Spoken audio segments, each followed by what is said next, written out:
Welcome to Travel B3. So the whole point of this YouTube channel was to share all of my travel experiences, share tips, knowledge, any wisdom that I come across, but most importantly that I share the journey that I'm going on personally along the way. And there are a few things I want to share in this video today, and I'm going to talk about why I left Sri Lanka and how it came about, how I felt unsafe and why, but also to talk to you about how my faith in Sri Lankan people was restored. So this isn't a negative video, this is just a video to share everything that I went through, the processes and the steps and the things that happened, what showed up and how it showed up, and anything else that sort of comes out as I'm talking. There are a few points that I want to be really clear on before we get going. So please don't skip these points, because it's really important that you listen to these points so you can understand when I'm telling the story and when I'm going through everything.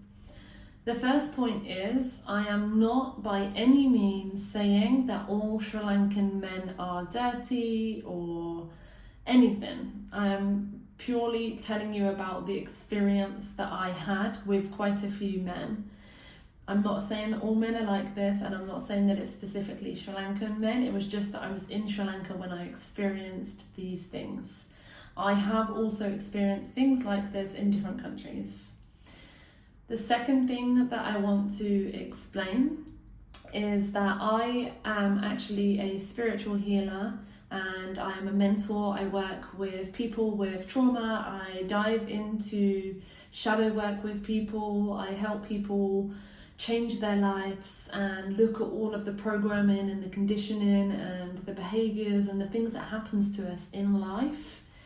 And we look at where they come from and we work with them as they come. So when I refer to triggers, trigger is something that happens to us that causes an emotional response or a reaction based on an experience that happened to us in our past. So that's the second thing.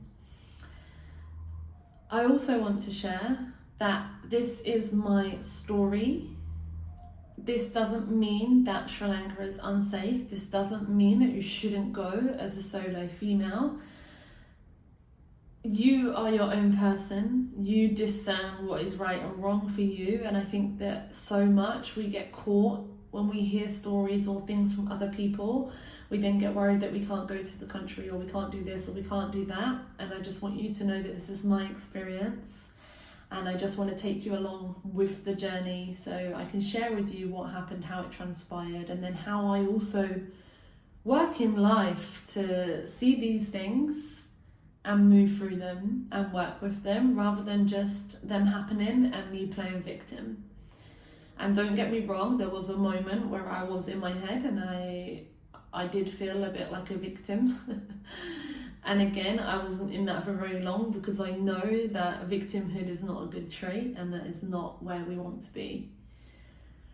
So without further ado, I will go into the story. So basically, I arrived in Sri Lanka, I think it was 17 days ago, something like that. I had a day or so by myself, and then my mum was actually flying out to Sri Lanka to meet me, and she came and joined me for 10 days.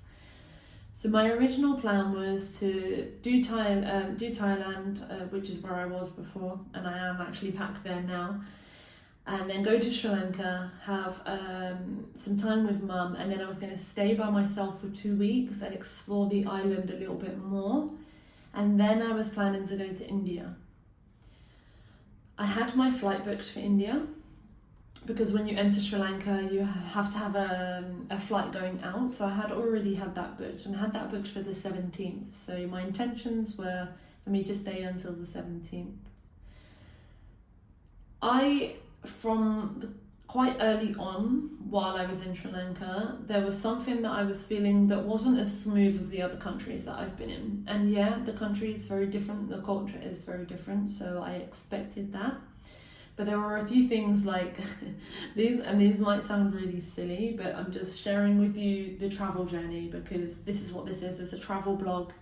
travel vlog, shall I say, and it's the channel to just share with you the real vulnerability and sort of how things show up when we travel. I, on arrival, noticed that the prices of things were very expensive, and I didn't have in my head and in my budget that things would be that expensive. In my head, I thought they were going to be cheaper than Thailand, and when I got to Sri Lanka, I realised that a lot of the prices in a lot of the places are very similar to England. So that already was like, oh, okay. And then I went to a restaurant and I had a smoothie bowl, and it was terrible and the fruits weren't nice, and I was like, oh, like I was then missing the fruits in Thailand. And then my mum arrived and we journeyed down to the south, and as we journeyed down to the south and I looked for accommodations, they were very expensive to try to get something that was quite nice. And then when we arrived, actually the expense that I had paid, the quality was really not very good. But what happened before we went down south was in Colombo, we took a hotel for one night, and it was the most expensive hotel I've paid. And don't get me wrong, it was £45, which might not seem like a lot of money for you, anyone watching this, but for me that is a lot of money.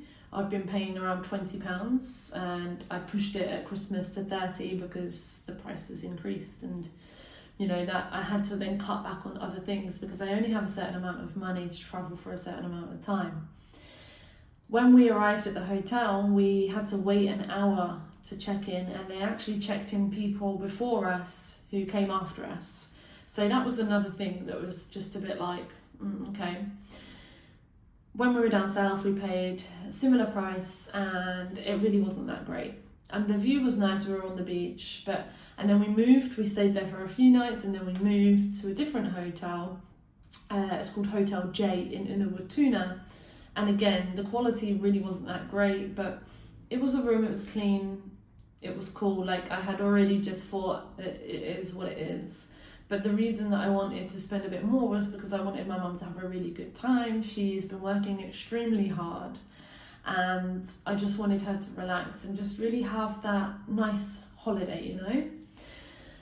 So, obviously through the time when I've been in Sri Lanka, it was noisy, people were bibbing, and people will come all the time to try to get you to buy something or to go in the tuk-tuk. And at the beginning of my travel journey in Sri Lanka, I actually did a video about how we can get so rude and we can, not be very friendly because when people come to us. And my intention was to really try to honour and be really nice and polite throughout.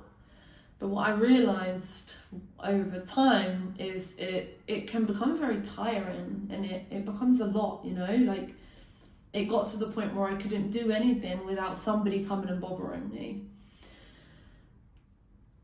I was still patient with that, and that wasn't the problem. The next things that I'm going to tell you about are what caused the problem. Now, this is still raw because I only left Sri Lanka today, so it is a possibility that I might get a little bit emotional because I do have a lot of emotions still going on. I feel a lot calmer now I'm in Thailand. As soon as I arrived and the immigration stamped my passport, I just cried because I just felt that sense of relief. But yeah, if I cry, I'm just going to try and keep the video rolling because it's really important to share the vulnerability and just to show the true essence of traveling and how things show up and how things work and what happens. We were in Unawatuna, and the hotel that we stayed in was on the main road, and we went for dinner in the near the beach. And to come back, we walked because it was only like a 10-minute walk.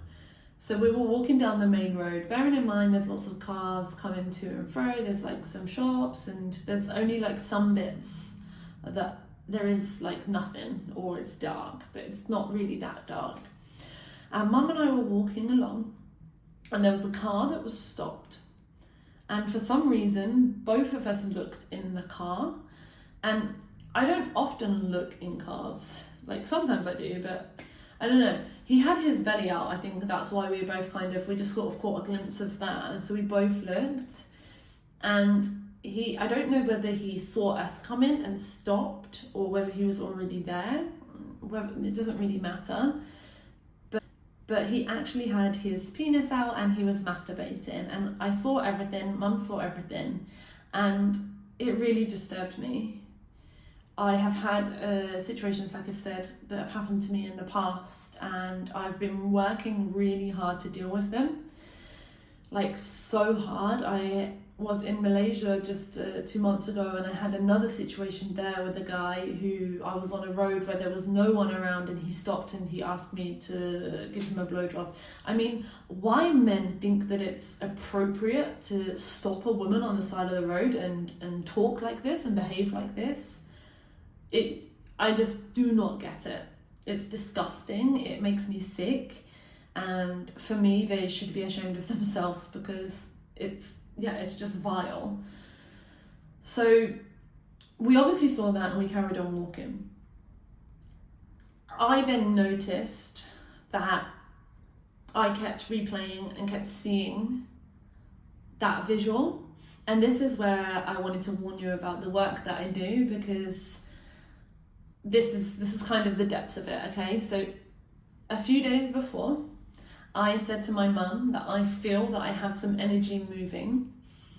I need to move something that is happening in my body. So basically, one of the reasons that I came traveling was to learn and build a deeper connection with my body and understand it more, so I can notice things quicker.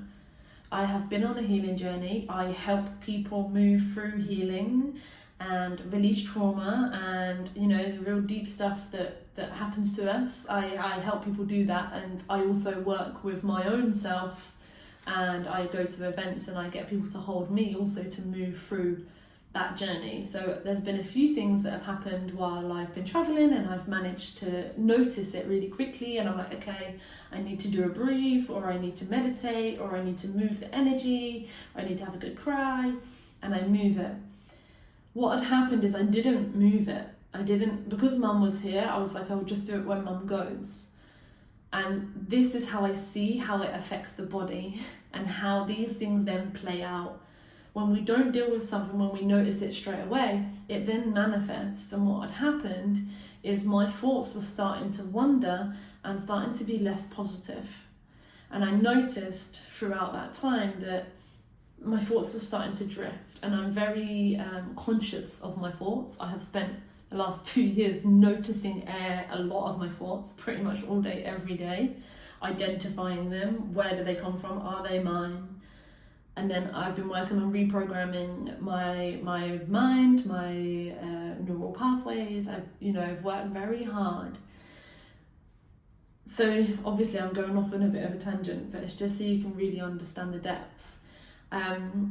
So I didn't clear it, and what happened is that day that incident happened, throughout the day I had 3 thoughts that a man was going to flash at us, and then in the evening that happened. Some of you are watching, a lot of you maybe know about the law of attraction and how we can create our own reality and all that stuff. Everyone focuses on the good stuff, but also we can create our own reality with the negative stuff and the bad stuff and the stuff that is not so nice. So I know that by me not honouring the feeling that I had and noticing my body that I needed to clear something and not clearing it, that then caused me to go into a bit of a negative cycle for then thoughts to come, and then I created my reality from those thoughts. That might seem a bit much for some people, but that's basically how it works. So this is incident number 1. Now I then try to battle with it, and every time a thought comes in, I notice it, and I'm like, I push it away. I see it, and then I push it away, and I try to stay calm, and I try to stay good. The next day we go to Negombo. Now I was in Negombo and so was Mum at the beginning of the trip, but on the first day when I was in Negombo, I walked along one of the streets after I'd had dinner, and I happened to go into one of the shops to look at some citronella spray just to see how much it was. Now I went into this shop, and I have a clip of what this shop looks like, so I'm gonna put it on this video. It will be on the screen somewhere now. So if you are female and you are going to Negombo, do not go in this shop. please do not go in this shop. I went in the shop and he was talking to me and he was talking about the spray, and I felt something in my gut. Something wasn't right and I wasn't quite sure what it was. And again, I'm trying to learn how to listen to my body. So this is kind of new for me when it's like raw and like right there. So I sort of noticed it and I was a bit like, oh, and I kind of said to myself, like, I need to leave the shop. So I just left. When Mum and I were in Negombo the night before she was travelling back, we happened to walk, because our hotel was past the shop, we happened to walk past that shop, and my mum saw some magnets in the window. So she decided to stop and look at the magnets. Now the man came out from the shop and he remembered me. So we were talking and he was friendly and I was like, okay, he seems cool. And then we went inside the shop. He was like, come in, have a look, da da da da da. And then we were inside and we were talking. And then I started to feel that same feeling that I got before. He then said something about like government and taxes or something. And I made a joke. And then he came to me and he hugged me. And he hugged me really tight and for a really long time. And then kind of like touched my face. And I was a bit like, well, this is a bit weird. Like, and I'm a very affectionate person. I hug a lot of people in my work. Those who know me, they will know that I'm very well known for my hugs. But this was different. It didn't feel right. So I was like, okay, cool. Like, I just kind of just pushed myself away from that situation. And then we continued looking around the shop. Luckily, my partner was actually texting me at the time and he ended up calling me. But in that meantime, he had then hugged my mum. And he had hugged her and he was hugging her really, really long and really, really tight. And I had that feeling again and I was just a bit like, And I don't know why, but as he let go, I happened to look down and he had a massive erection. Immediately, I was like, we're out. Like, Mum and I have a code word, so if one of us feels unsafe, we say the word and then the other one knows that we need to exit, basically. Luckily, my partner called at the time as well, so it was kind of an easier exit, because I was a bit like, we gotta go, and we left. Now, I understand men, I understand biology. I spent a lot of time understanding men because I had a lot of anger towards men many years ago, and I've worked on it a lot. And I know that when you just hug somebody, as a man, you do not get an erection. If you hug with the intent to become sexually aroused, then that will happen. The stimulation will happen. So he fully knew what he was doing. Probably with me and then with my mum. Absolutely disgusting. And I think because it was my mum as well, it made me more angry. Like, it's not okay. Like, absolutely not okay. We left the shop, we went for dinner, and that really unsettled me. So the other situation was the night before, and then this one was the night after.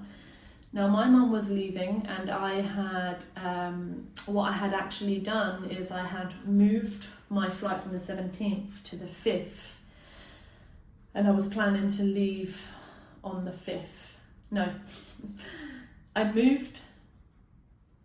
so I had my flight on the 17th and I was planning to leave on the 17th, and my mum was leaving on the 5th. So when we were at dinner, I was so unstable and I didn't feel right in myself, and I had that feeling that I just want to go home, and I'd had that feeling a couple of times over the 2 days. And I just was really unsure on what I wanted to do. I was unsure whether I wanted to stay or whether I didn't want to stay. But when that situation happened, I was like, I need to get out of this country. I need to leave this country because I don't feel safe in this country.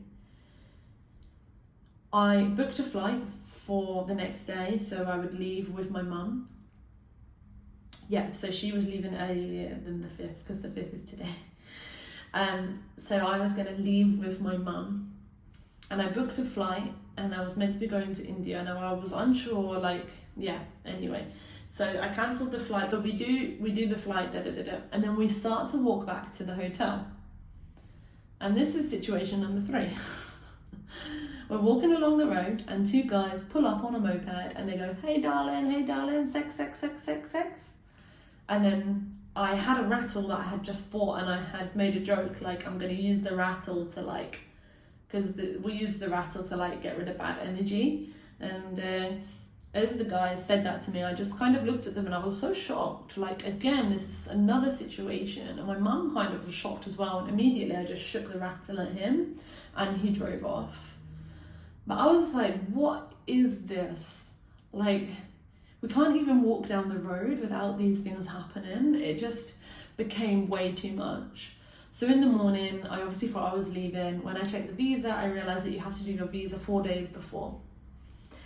So imagine I'm at the point where I'm super emotional, I feel unsafe, I'm very unsettled, I've been really triggered, and I really spent the last month or so really working on telling myself and my body that this isn't my reality after the situation in Malaysia.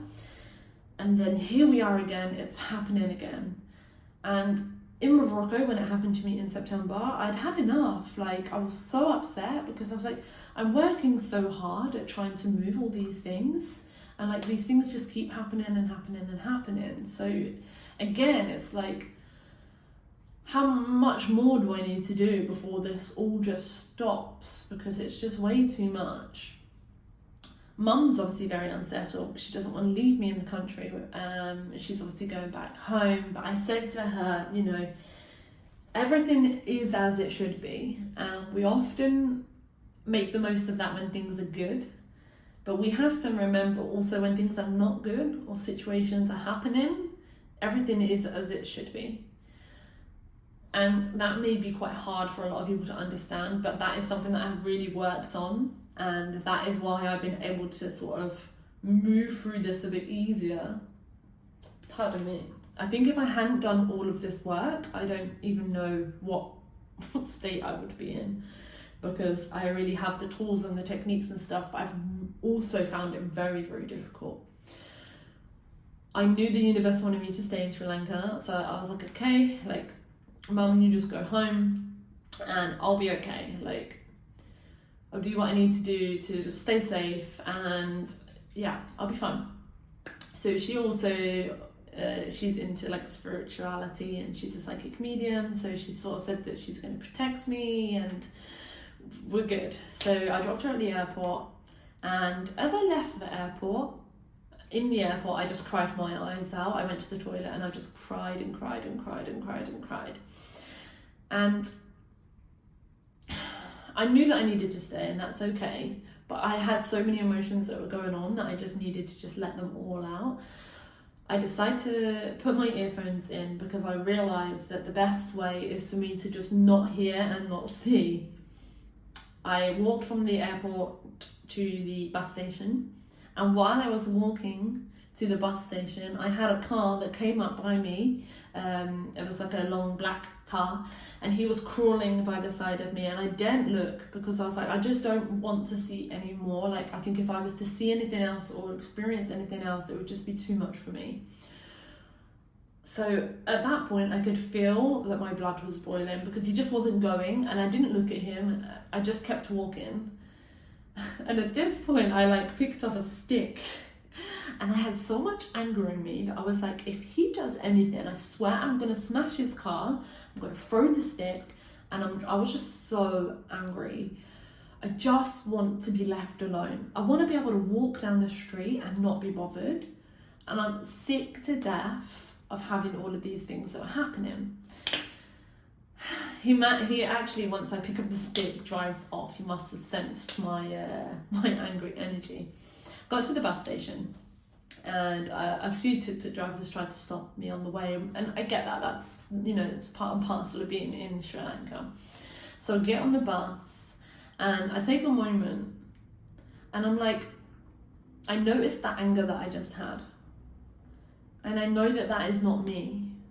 And anger is a good emotion. But when I see things like this happening in myself, I notice that I am changing who I am because of other people or experiences, and I don't want to do that. So yeah, I need to honor the anger and the emotions, but equally I need to not let it change who I am. Because what's going to happen is every time someone talks to me, I'm going to be rude and I'm going to be aggressive. Just like I talked about at the beginning of the video and the beginning of my journey, I didn't want to do that, and a lot of people do that, and I don't like being like that. But I found that it was like almost I have to be like that because that's the easiest way for me to be left alone. And I didn't want that to happen. So I took the crazy bus from Negombo into Colombo, and I went to the train station to book a ticket to Kandy. I just thought, I've got a couple of days. I didn't want to stay in Negombo. Even the thought of just a fridge magnet takes me back to that man, and I need to clear the memories and the pathways that have been created through these situations before I can, So I just knew that I couldn't, and I didn't want to be in Colombo because if I'm honest, I didn't like Colombo. We stayed there for one night. I didn't feel like I could navigate the place properly. It just didn't, it's just not for me. It's just not the right energy. So I was like, I'll go to Kandy for a couple of days. So I got the train to Kandy, and there was part of me that was quite nervous about being on the train and then who's going to sit next to me. Luckily, a young lad sat next to me and he was with his family, which was an absolute blessing, because I'm not saying that any other man is bad, but just having an older man or someone who seemed a bit creepy, that would have really not have been a nice journey for me, just because of where my head was at. And what I found is that I was looking at Sri Lankan men and I was feeling disgust or anger or like uncertainty or worry that they were gonna, do something or say something. That was happening a lot. I arrived in Kandy really late. It was like 8:39, and I had booked a place nearby, and I just planned, as soon as I came out the train station, I saw that there was a restaurant and I just walked straight to that restaurant, so I wasn't bothered outside, and then I got a pick me to my hotel. As soon as I got to the hotel and checked in, I could feel the emotions bubbling up inside me. It was so deep. And I went to my room and I realised that I needed to process, and I needed to just have that safe space where I could just explore all the emotions and let them move through. I don't know how much you all know about this, but emotions are energy in motion. So when we stop the emotion and we suppress it, the energy is then stuck in the body, and this is why then things are manifested and people have pain and lots of things happen, depression, anxiety, all of this. So I knew that I needed to pass this energy and also to just try and get my head straight.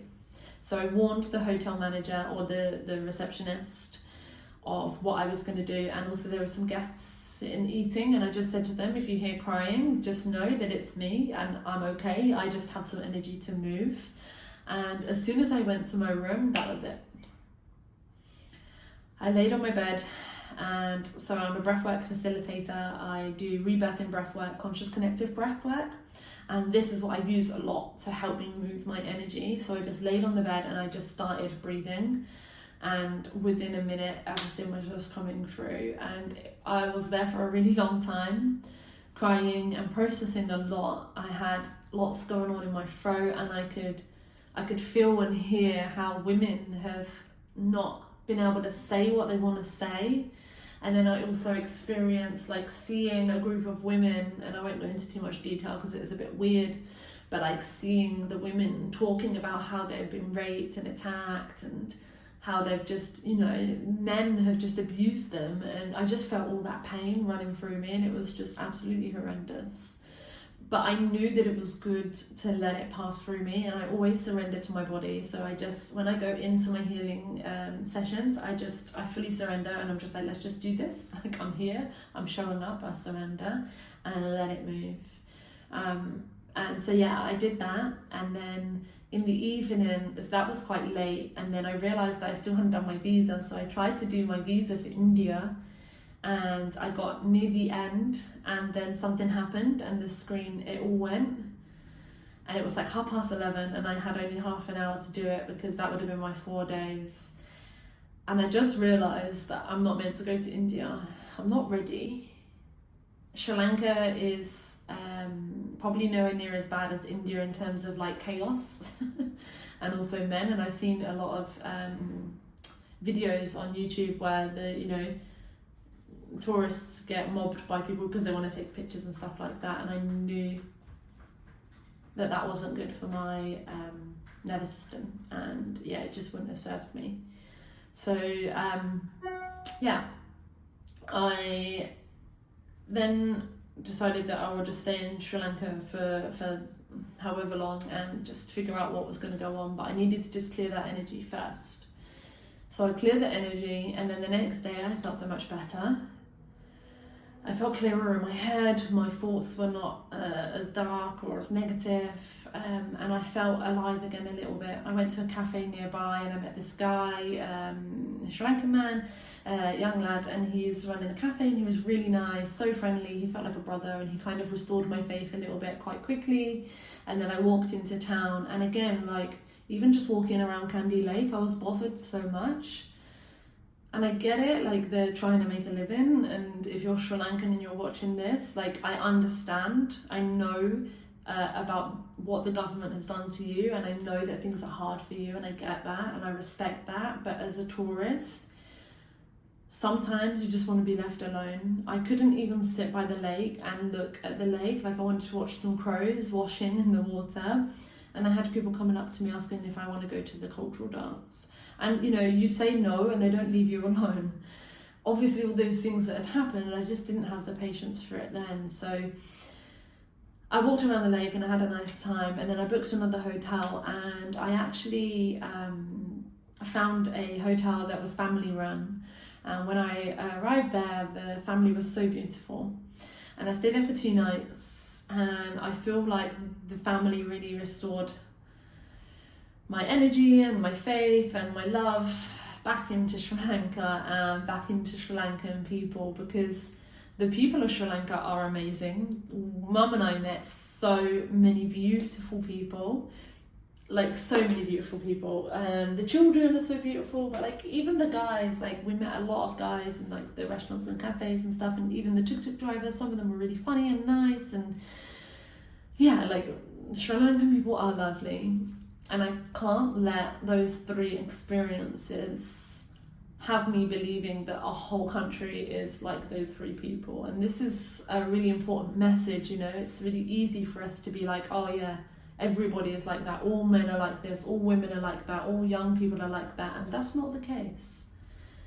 It's not as broad as that, it's like there are bad people everywhere, not bad, but there are people that have issues everywhere, and there are people that don't have issues, or they don't project their issues, and so I think it's really important to remember that. And the family that I stayed with really showed me that, and it was nice because I felt really safe with the family, and I needed that feeling of safety. So I actually left Kandy yesterday and went back to Colombo, and the father of the family that I was staying with, he was also going back to Colombo because he works there, so he actually came back with me on the train and then helped me onto the tuk-tuk, because he was like, it's late at night and you shouldn't be walking around and at night time alone.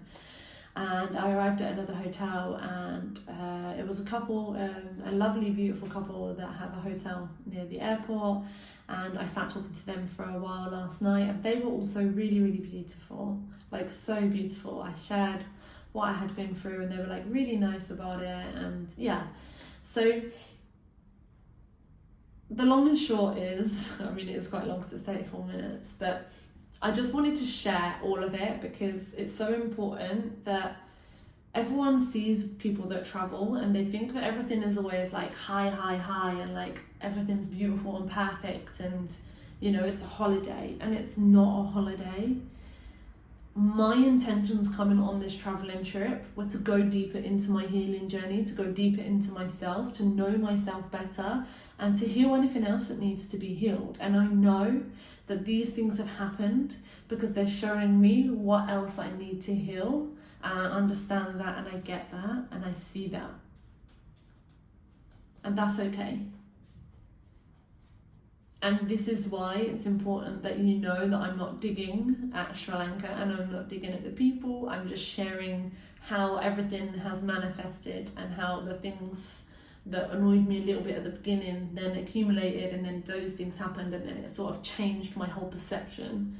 And if I had actually gotten that flight with my mum, I would have gone home early, I would have cut my travelling short, and I also would have left Sri Lanka on a bad note, and I wouldn't have had a good memory of Sri Lanka. Although, you know, I had 10 other days that were incredible before that, I still, because that was the last thing, it would have been really difficult for me to shift out of that. I mean, I would have, but it would take time, right? So I'm really glad that I stayed, and I'm really glad that I met some really lovely people in the last few days. Equally, when I left the country today and I arrived in Thailand, I feel so much better. I feel so calm, I feel so relaxed, and I feel that now I'm able to have the space to work through what I need to work through to make sure that the last 5 weeks of my trip are really beautiful. My partner, who is absolutely incredible, he is actually flying out right now. He's on a plane right now, and he's actually coming to meet me here. And I think he knows that he needs to just hold me, and I don't need him, I want him to be here, and I want him to hold me and just support me in these tough experiences that I need to move through. So yeah, that's kind of long. That's my story. Sri Lanka is absolutely beautiful. The country is very special. There are a lot of beautiful things, and I met a lot of people who had very beautiful experiences, and I talked to people who, like the hotel managers and stuff, they had never met anyone who had had the situations that I'd had. So if you're watching this, don't think that you're going to go and you're going to have bad experiences. You're not. I'm just purely sharing my experience and what I went through. The country is beautiful, the beaches are beautiful, it's just all beautiful, but it's very different, you know. It's very different to the West, very different to Europe, and it can be, I've travelled quite a bit, but yeah, it can be a bit of a cultural shock, I suppose, maybe, I don't know. I loved the chaos and the busyness, but over a long period of time it was a bit too much, and like I say, I just wanted to just stop. And like, I went to the market tonight and I walked 20 minutes and not one person bibbed at me, not one person stopped, not one person looked at me and made me feel like I was an object or a piece of meat. Like, yeah, it's just different. So, and I know that a lot of it is my stuff, right? Because if I'm experiencing these things and I'm thinking these things, and then I'm walking down the street, of course I'm going to see and feel these things because I'm thinking them. And this again is something that's really important. We must know that what we think is what we create. It's not about anything else or anyone else. It's how we deal with everything inside. So yeah, if you've watched all the way through, thank you for watching. I welcome any comments, but if you're gonna be patronizing or rude or nasty or malicious, please just save your energy. And yeah, like I didn't make this video to be rude, or, you know, I've made it to share my story because this is my channel and this is what I wanted to share. I wanted to share all the things that have come up for me, and I have a lot of other videos that I'm going to be making of all the other stuff that's happened to me while I've been traveling. I just haven't had the time to make all the videos, and these ones are just fresh that I've been making. So I have a lot more to make and a lot more to share with you in terms of like the healing journey and how triggers happen and how things work and how we can get caught and thoughts can catch us, like so much. So if you're into stuff like that, subscribe and like, comment, share, and I'll see you in the next video. Thank you. Bye.